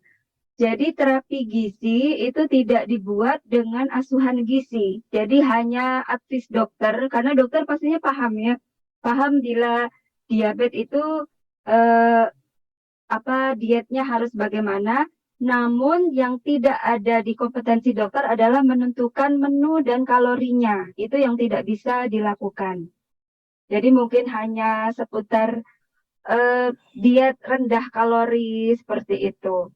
Pastinya hanya konseling, tidak bisa dilakukan asuhan gizi. Begitu dok. Lalu satu lagi dok, Ya. saya minta dijelaskan dok dari mulai alur untuk pengkajian ini dok. Ya. Kan kemarin saya sempat dengar gitu kalau poli kajian awal itu harus terpisah dari poli-poli lain gitu dok. Poli kajian awal, gimana ya? Kajian awal itu apakah harus ada polinya tersendiri atau itu dilakukan di ruangan seperti poli? Oh ya, MTB? saya paham. Saya paham Gitu, maksudnya begitu. Iya, saya paham itu maksudnya seperti di rumah sakit, karena yang saya temui di rumah sakit yang melakukan pengkajian itu di luar gitu ya. Seperti Iya, dok. di poli ini ya, poli penyakit dalam contohnya gitu ya, di rumah sakit. Jadi di luar itu petugas sudah ada perawat yang kenapa ini datang apa, jadi menanyakan keluhannya sekarang, anamnesa riwayat penyakit dahulunya itu di luar begitu, TTV-nya di Iya, dok. luar. Baru kemudian dokter di dalam pemeriksaan lengkap begitu ya. Untuk mempersingkat waktu saja sebenarnya ini boleh bila memang ada kelebihan tenaga di puskesmasnya dokter Debeni ya, boleh dilakukan di luar dan ada ruangan khusus. Jadi dokter yang di dalam periksa itu sudah simple gitu ya. Oh tinggal ini begitu. Jadi tujuannya hanya untuk mempersingkat waktu saja dok. Oh begitu dok. Jadi Ya. kemarin itu sempat mau kami kami petakan gitu dok dengan alurnya seperti kan ada untuk mengidentifikasi kebutuhan pasien itu dok. Ya. Itu dilakukan di poli kajian awal itu tadinya dok. Jadi untuk memilah-milah pasien ini mau ke MTBS, KIA, USG atau kebutuhan lain itu dilakukan di poli kajian. Ya, boleh dilakukan seperti itu. Artinya berarti memang harus nakes, ya, karena dia harus paham seperti itu. Boleh mengadakan seperti itu akan lebih advance lagi ya. Jadi ada petugas setelah screening di luar, di dalam, setelah loket, ada dulu untuk menentukan ini kira-kira kemana begitu ya. Lebih advance. Tapi pastikan juga pertimbangkan ini ya dok, respon time. Jadi kalau kebutuhan pasien itu juga tidak bisa kita hindari bahwa pasien itu juga ingin cepat gitu. Cepat ya dok. Di depan sudah ada ini, masih antri loket, masih antri ke sini, masih antri. Nah itu dia capek, antri banyak kok. Kalau bisa sih lebih dipersingkat, mungkin pendaftarannya bisa lewat sosmed apa begitu ya. Jadi kalau lebih advance lagi, lebih canggih lagi itu proses screeningnya itu juga pakai CCTV aja, pakai alarm gitu dah. Titit ini masuk kemana, dimasuk kemana gitu. Maunya begitu kan ya. Jadi pasien itu lebih cepat gitu. Itu perlu dipertimbangkan juga. Iya dok, ya dok. Sama satu lagi dok, ini maaf yang terakhir. Ya, nggak apa-apa dok. Termasuk yang tadi yang asuhan gizi ya dok. Ya. Kan ada asuhan keperawatan juga itu dok. Iya, ada asuhan. Berarti kita setiap kunjungan pasien awal itu kita kasih rujukan internal atau seperti apa dok? Kan dia kebutuhan misal tadi ke BP umum dokter gitu dok. Iya. BP umum di situ biasanya memang sebelum ke BP umum ke dokter memang ini oleh perawat, diperiksa oleh perawat. Ya, contohnya saya kasih yang layanan terpadu itu ya dok ya. Iya dok. Layanan terpadu contohnya seperti gini lah, pasien TB ini. Jadi pasien TB, kita terima pasien TB di poli umum. Kemudian dokternya itu merasa ini pasiennya ini ada malnutrisi begitu ya, pasien TB. Oh saya mau konsulkan ke nutrisionis nih untuk terapi gizinya. Kita buatkan rujukan internal.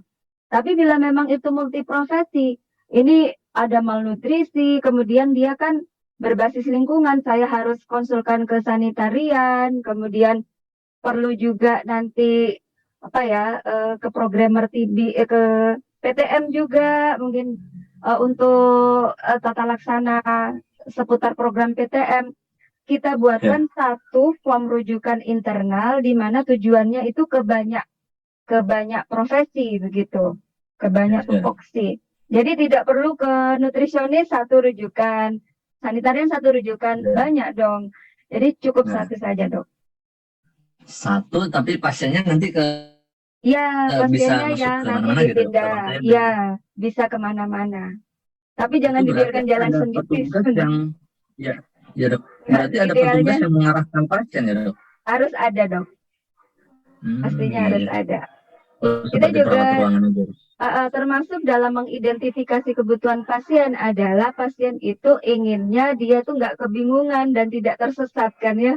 Kalau puskesmas kita besar, dia mau disuruh ke ruang gizi gitu. Di mana ruang gizinya? Nah, dia bingung. Jadi harus saya mengarahkan.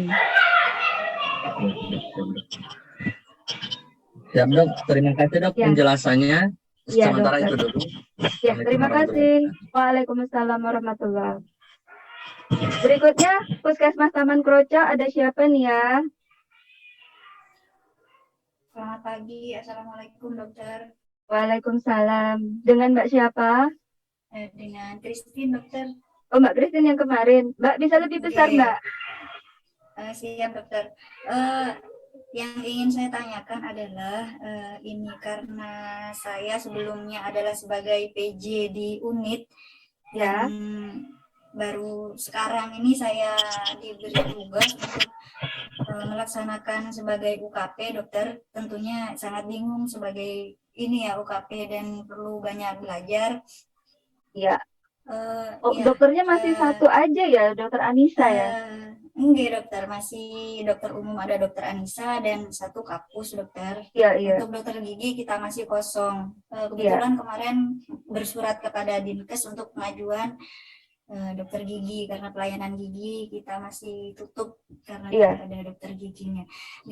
Sebagai PJ UKP, apakah saya harus memiliki semacam kewenangan itu dokter, karena mengingat untuk melakukan monitoring seperti yang disebutkan tadi, kalau tidak salah kompetensinya adalah dokter atau dokter gigi, sementara saya enggak dokter. Nah itu yang menguatkan tugas saya itu apa? Karena tidak ingin memaksakan diri, tapi karena itu tugas gitu, maksud saya harus bagaimana ini dokter, karena kita juga tidak ada pendampingan, sepertinya hanya terjadwal 2 atau 1 kali, itu pun langsung meng-SA, jadi tidak ada kesempatan untuk berkomunikasi atau bertanya lebih detail. Jadi di forum ini, di Zoom ini mungkin saya bisa bertanya dengan dokter Feni. Mohon pencerahannya dokter.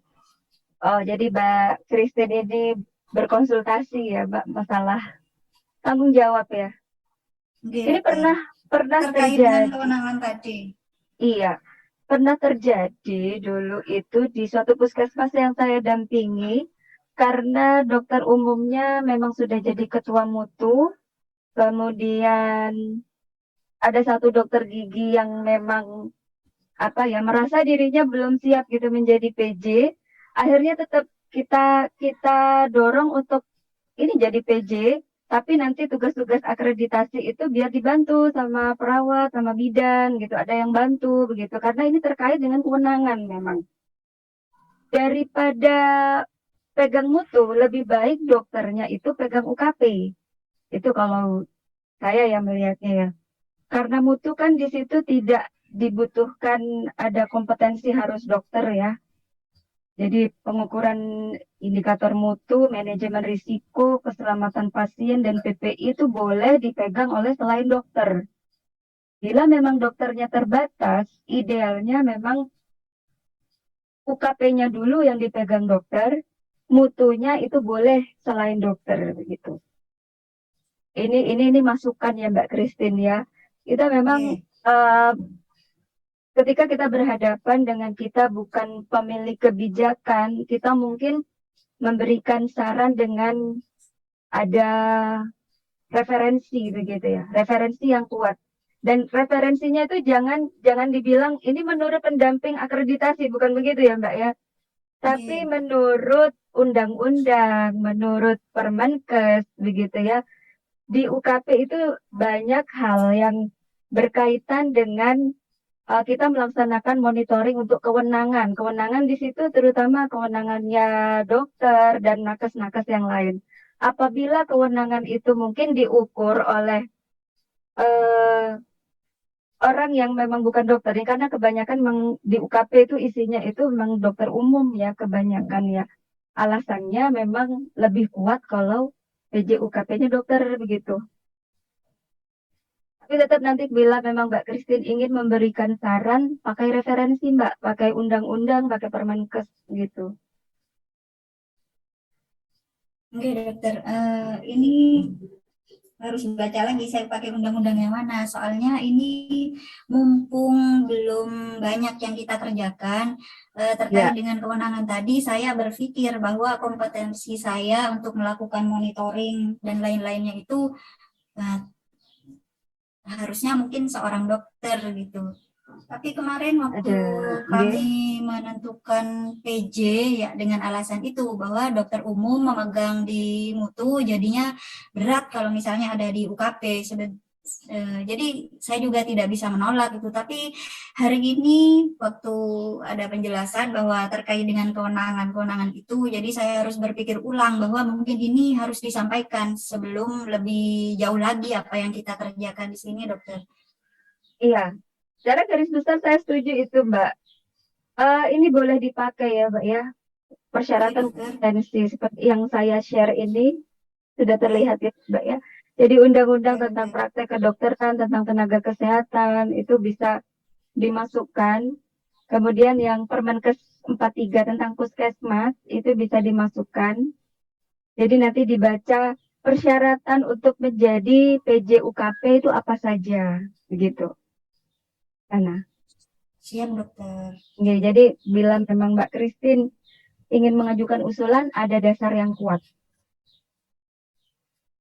Oke dokter, ini karena saya mengkhawatirkan suatu hal bahwa apa yang saya kerjakan itu menyimpang dan tidak pada tempatnya dan akhirnya itu semuanya akan ditolak atau tidak apa ya namanya, tidak memberikan nilai yang baik gitu. Sementara kita sudah berusaha dengan maksimal, belajar dengan maksimal juga gitu. Sebenarnya secara bisa pasti bisa ya Mbak ya, kita adalah pembelajar, kita pasti bisa bila kita mau buka buku itu pasti bisa. Namun memang terkait nanti kompetensi karena ada surveyor itu yang saklek begitu. Nggak bisa nih PJ UKP kan harus dokter begitu. Oke Mbak Christine. Terima kasih masukannya. Nanti saya sampaikan lagi nanti di pertemuan dengan tim kami dokter. Oke. Ya Mbak Christine. Terima kasih. Semangat Mbak Christine. Waalaikumsalam. Berat dokter. Semangat Mbak. Baik, selanjutnya Dokter Eman lagi. Dokter Eman Sutaman. Silakan dokter. Ya, terima kasih dok. Ingin menanyakan ini dok tentang nota obat dok. Kalau seandainya tidak bisa di puskesmas, kan kadang-kadang perawat atau para medis itu menuliskan suatu resep. Nah, kadang-kadang dari tadi dari dokter Penny kan nota obat itu kurang ini ya. Karena itu solusinya gimana? Iya, referensinya itu belum ada dok. Itu hanya masukan dari salah satu surveyor UKP yang cukup sangat mumpuni juga beliaunya dan berpengaruh menjadi narasumber juga workshop. Jadi pada saat workshop itu beliaunya yang mengajarkan selain dokter nggak boleh pakai resep tapi pakai nota obat. Cuman kita cari referensinya di pedoman kefarmasian itu tidak ada gitu. Nah, jadi solusinya gimana kalau seandainya dokternya tidak ada, ada dinas luar atau ini ketika perawat itu atau perawat menuliskan resep ke ruang obat atau unit farmasi, Apa yang Kalau harus dipilih? saya, ya kalau saya pribadi karena saya juga ini ya di puskesmas ya, kita memakai modifikasi, banyak modifikasi. Kita tetap pakai kertasnya resep itu, namun kita sediakan stempel. Saya sampai buat 2 stempel. Satu bunyinya tulisannya itu stempel bahwa ini resep, intinya tuh monggo bisa dibuat kalimat sendiri di puskesmas masing-masing bahwa resep itu ditulis oleh selain dokter. Dan ada tanda tangan yang berstempel dokter DPJP begitu. Untuk membedakan mana resep yang ditulis dokter dan mana yang selain dokter gitu. Oh iya, oke, iya. Ya, Dok. Makasih, Dok. Dok. Oke, sama-sama Dokter Eman. Berikutnya Dokter Dewi. Dokter Dewi Puskesmas. Iya, silakan, Dok. Makasih, Dok. Belajar lagi nih, Dok, belajar lagi. Iya, Dok. Apa namanya? Tentang yang tadi tuh, Dok, yang RUK. Ya. Yang sebagai UKP, Dok. Iya, Dok. Bilang, iya, halo Dok, iya. Yang sebagai PJ UKP yang dibilang mau atau tidak gitu ya, Dok ya. Sebenarnya tidak mau dan harus mau, Dok. Karena kan apa namanya jumlah pegawainya juga sedikit juga. Padahal udah berkali-kali mohon izin. Bukan mau enggak mau, Dok, sebenarnya, tapi terkait kompetensi. Iya, Beliau-beliaunya mau, tapi karena terkait kompetensi dan tenaga dokter itu ada. Jadi kita kan melihat prioritas. Dokter itu bila memang di situ tidak ada lagi, maka yang megang PJ UKP harusnya dokter. Jadi ketika dia diserahi lain ya, daripada mutu itu boleh selain dokter. Gitu. Oh, kalau mutunya boleh selain dokter. Boleh, kalau karena ya kalau UKP karena ini terkait banyak dengan layanan klinis itu sebaiknya memang dokter untuk fungsi monitoring. Kalau PJ-nya harus dokter, tapi kalau mutunya boleh yang lain gitu ya, boleh, Dok ya? boleh selain dokter. Itu kan ada mutu UKP, ada mutu yang paling besarnya lagi kan, yang ngurusin mutu UKP, UKM.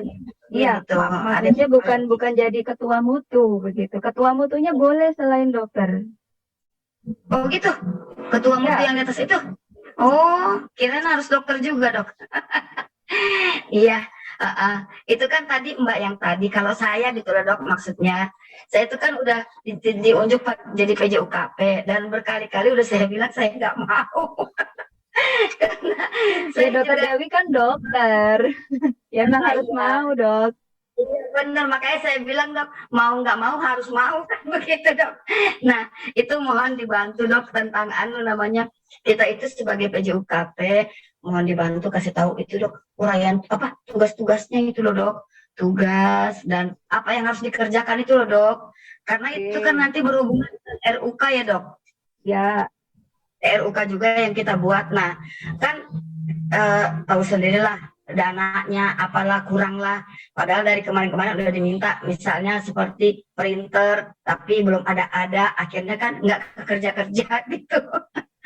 Seandainya ada peralatannya kan enak juga ya Dok, karena kan kalau mau ngurusin yang beginian kan harus money, method, mesin kan Dok ya, harusnya ya gitu. Jadi sehubungan dengan itu mohon tolong dibantu Dok tentang RUK, RPK-nya itu contohnya seperti apa gitu loh Dok, supaya kita sebagai PJ mengerti, kita punya bayangan oh saya harus begini gitu loh Dok tentang yang dokter bilang lagi diperbaiki itu loh Dok. Ya. Mau Dok ya. Iya. Terus yang kedua kan dokter udah ngajarin tentang screening visual. Saya udah lihat dari YouTube juga, terus saya laksanakan itu Dok, berkat dokter itu Dok. Kalau nggak ada dokter saya nggak ngerti itu yang bagaimana screening visual. Nah, kita dilaksanakan Dok. Itu kan yang di depan itu sebenarnya itu kan boleh nggak nakes ya Dok? Boleh, bukan nakes. Jadi hanya menentukan kondisi saja.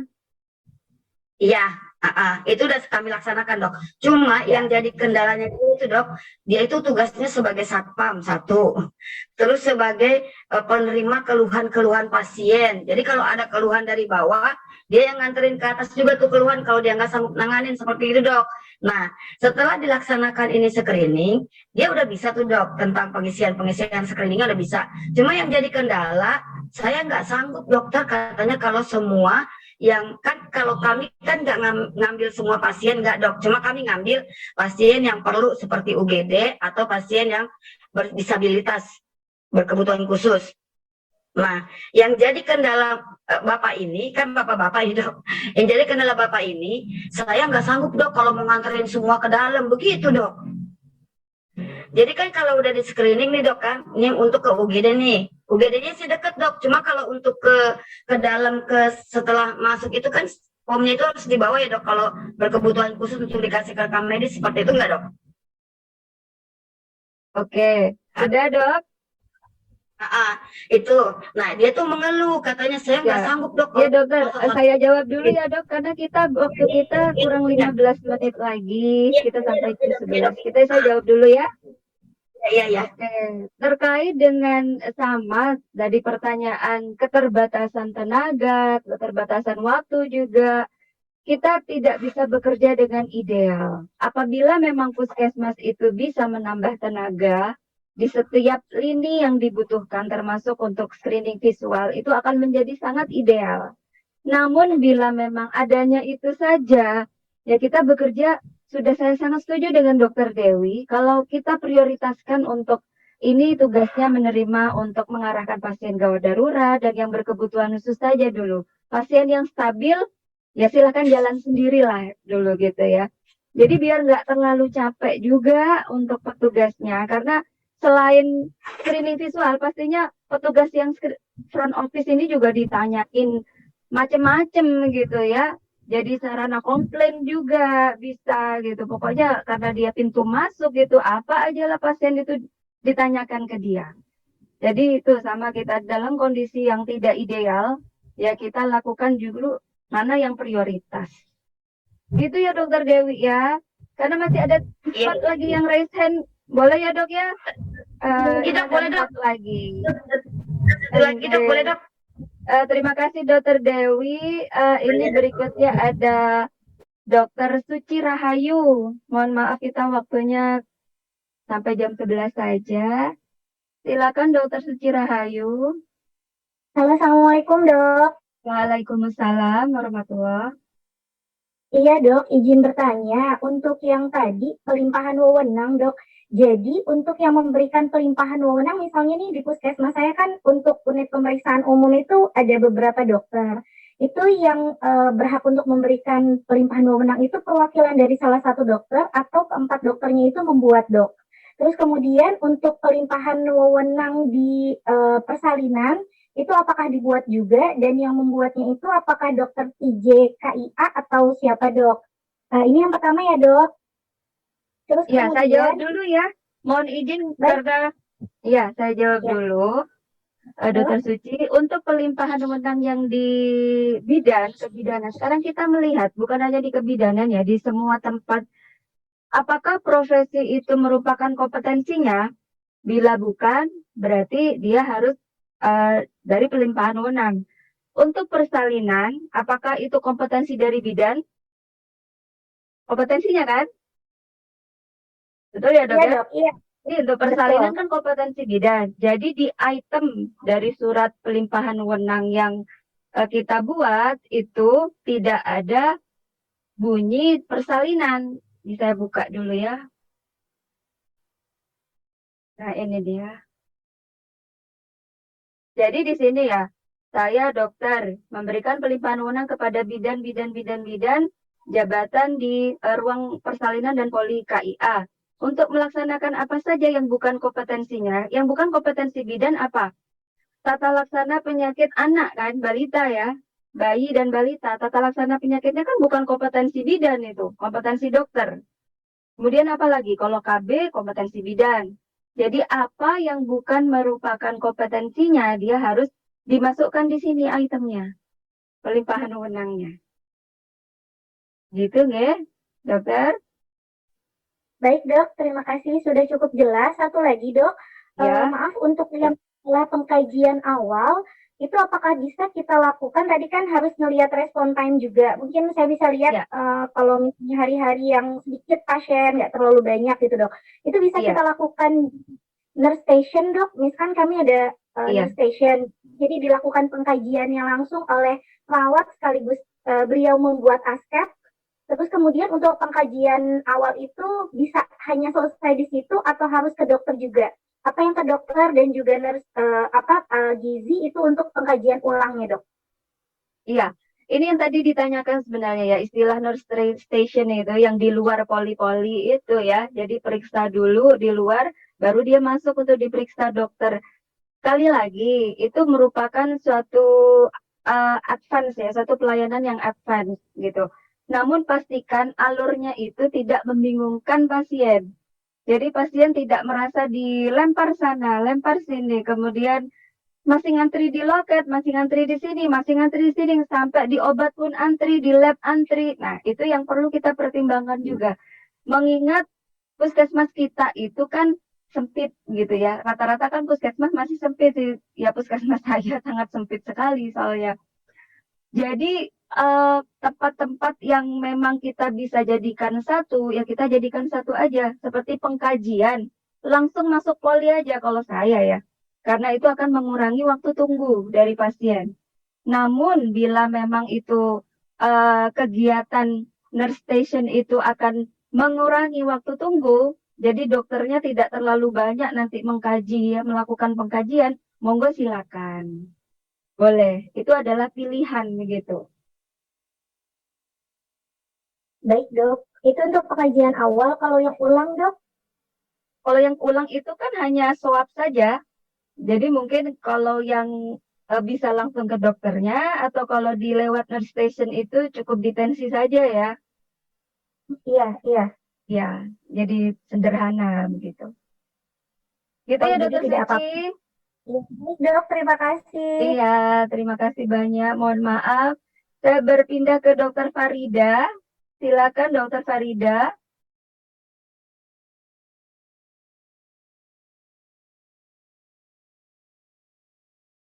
Halo Dokter Farida, Puskesmas Lubuk Muda. Mohon maaf, ini saya batasi. Bila tidak ada, Dokter Sandrawati Cianjur.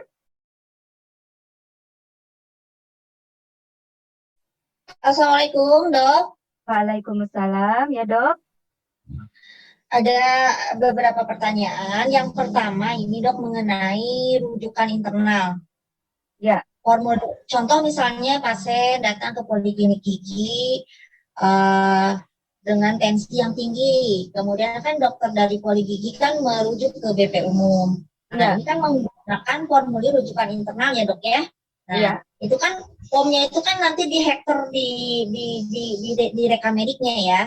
Nah, nanti setelah diperiksa oleh dokter umum, perlu nggak ada jawaban rujukan internal ke dokter gigi lagi gitu?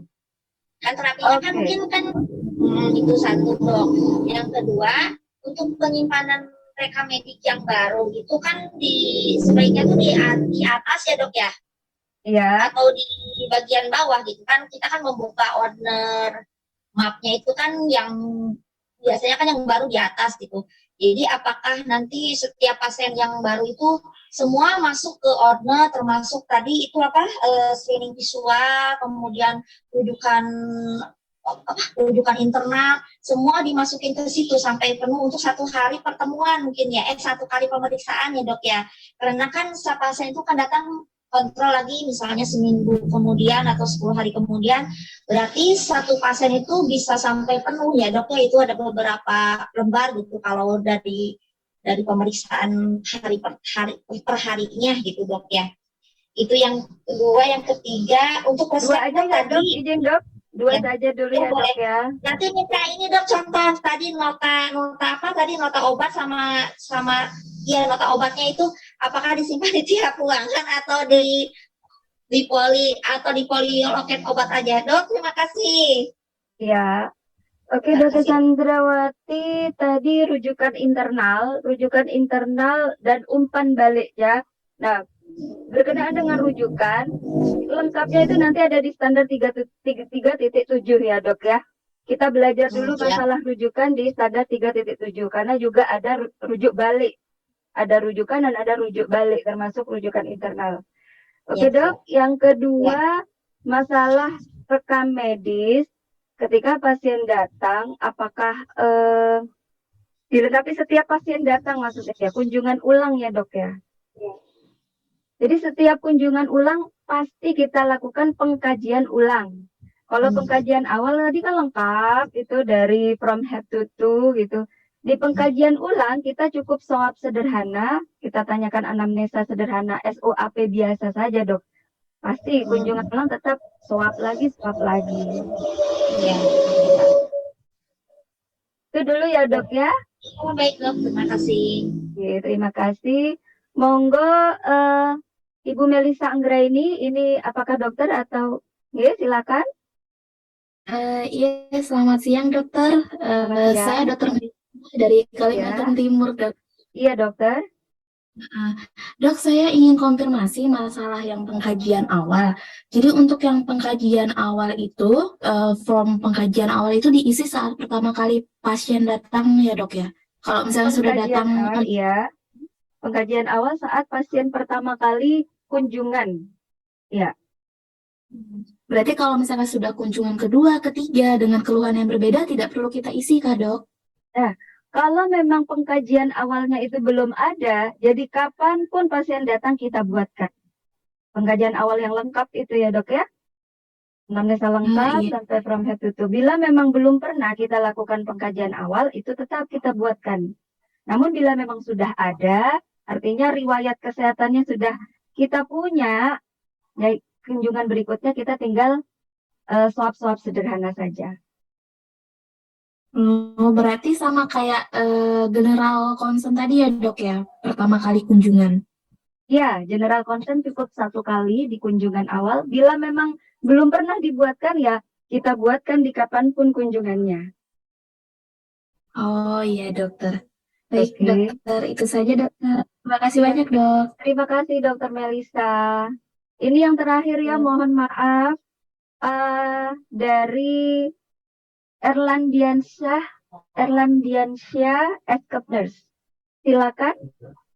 Izin dokter, dari Mubas Sumatera Selatan dok. Sumatera Selatan, iya. Iya, izin bertanya mengenai PJ UKP. Iya. Ini dokter ya, di peraturan BLUD itu kan ada 6 PJ dokter. Iya. Itu kan wajib PNS dokter ya kalau di peraturan BLUD-nya. Sedangkan yang jadi kendala di kami UKP itu dokternya masih tenaga kontrak. Jadi itu seperti apa dokter solusinya? Apakah karena PJ UKP tadi kan wajib dokter ya? Ya. Nah, sedangkan yang jadi di kendala kami, dokter kami itu tenaga kontrak dokter. Itu berarti terkait peraturan daerah begitu ya, Bapak? Ya. Ya. Iya, terkait peraturan daerah. Kalau di tempat kami, peraturan daerahnya meskipun masih kontrak dokternya, belum ASN, itu diperbolehkan untuk menjadi PJ UKP begitu. Jadi masih ada memang yang masih kontrak daerah ya, tenaga kontrak daerah belum ASN, sudah menjadi PJ UKP itu tidak apa-apa di daerah kami, gitu. Jadi untuk jenis yang sebenarnya gimana dokter? Apakah kami Karena boleh? kita buatkan saja di tingkat puskesmas itu untuk namanya tuh apa ya, aturan kepegawaian ya, profil kepegawaian. Jadi masing-masing tupoksi di struktur organisasi itu dibuatkan sebuah keterangan begitu atau analisa. Kita juga diminta ini nanti ya di Pokja 1 itu terkait kepegawaian. Di situ ada analisa beban kerja, ada kebutuhan, dan untuk mengisi struktur organisasi juga nanti ada diminta di bagian di KMP ya, bab 1 itu. Jadi di situ nanti yang bisa dibuatkan semacam analisa memang bahwa di sini tupoksinya harus dipegang oleh orang dengan kompetensi apa gitu. Meskipun ternyata dalam profil kepegawaian itu belum memenuhi. Entah itu kaitannya dengan apa ya, apa dengan pemberian tunjangan atau pemberian jaspel atau apa ya. Namun di daerah kami kan tidak ada kaitannya dengan pemberian tunjangan dan jaspel begitu, sehingga diperbolehkan selain ASN. Oh iya. Soalnya di kami itu dokter untuk PJ UKP kalau yang kita kan di biologi ada 6 PJ, salah satunya PJ UKP. Iya. Wajib itu ini ASN. Ya itu nanti perlu dibahas di tingkat puskesmas nggih Bapak. Oh iya iya. Iya. Iya ya. Makanya Karena peraturan daerahnya berbeda sudah ya Pak ya. iya. Iya. Jadi kendala kan. Jadi kendala peraturan daerahnya gitu. Itu makanya masalah kalau kompetensi kami dokter ada. Memang kalau untuk ke SDM kami masih beberapa ada SDM yang belum ada. Cuman kalau dokter insya Allah sesuai dengan Perbup yang di kami di MUBA 111 tahun 2018 itu sudah cukup memenuhi kriteria ada 2 dokter. Tapi yang jadi kendalanya itu tadi dokternya tenaga kontrak kayak itu dokter. Iya, itu nanti kalau dicari surveyor, sebenarnya kebanyakan surveyor itu tidak mempermasalahkan kepegawaian, meskipun itu tenaga kontrak puskesmas, bila memang sesuai kompetensinya. Jadi yang kita lihat pada saat survei adalah sesuai tidak kompetensinya. Kita tidak melihat profil kepegawaiannya, gitu. Itu pada saat survei. Mungkin bila memang di tingkat puskesmas punya kebijakan sendiri dari kepala puskesmas untuk pada saat survei ini untuk keperluan akreditasi dijadikan penanggung jawab bab 3 gitu, itu adalah dokter yang tenaga kontrak gitu. Mungkin boleh seperti itu ya. Jadi tidak ada kaitannya dengan peraturan daerah jadi. Oh iya, ya oke Internal dokter. puskesmas. Okay. Jadi nanti dia ada kesepakatan di internal puskesmas dokter ya? Ya, kesepakatan internal. Iya, iya. Oke, makasih dokter. Gitu. Ya, terima kasih Bapak. Iya. Mohon maaf untuk ini ya, jadi karena keterbatasan waktu juga, keterbatasan tenaga, karena kita di bulan puasa, mohon maaf. Kita masih ada lagi insya Allah 8 pertemuan untuk menyelesaikan bab 3. Beberapa juga nanti akan saya jadikan 1 gitu, dan akan dilanjutkan dengan pertemuan mutu. Jadi Bapak Ibu sekalian nanti masih ada waktu untuk kita berdiskusi, ingin menanyakan sesuatu yang kita batasi 2 jam saja supaya efektif gitu ya. Mohon maaf untuk pertemuan kali ini saya tutup dulu, nggih. Saya ucapkan alhamdulillahirabbil alamin dan terima kasih banyak untuk perhatiannya dan mohon maaf atas kekurangan saya dan keterbatasan saya. Terima kasih. Wassalamualaikum warahmatullahi wabarakatuh. Waalaikumsalam warahmatullahi wabarakatuh. Terima kasih, Dok. Terima kasih juga. Terima kasih. Sama-sama. Terima kasih, Dok. Terima kasih. Lanjut lagi dok, kapan-kapan dok. Ya, Terima kasih, dokter. Terima kasih, mohon maaf. Makasih ya dok. Jangan lupa janji drive-nya dok. Terima kasih dokter. Terima kasih, mohon maaf. Saya akhiri Zoom-nya.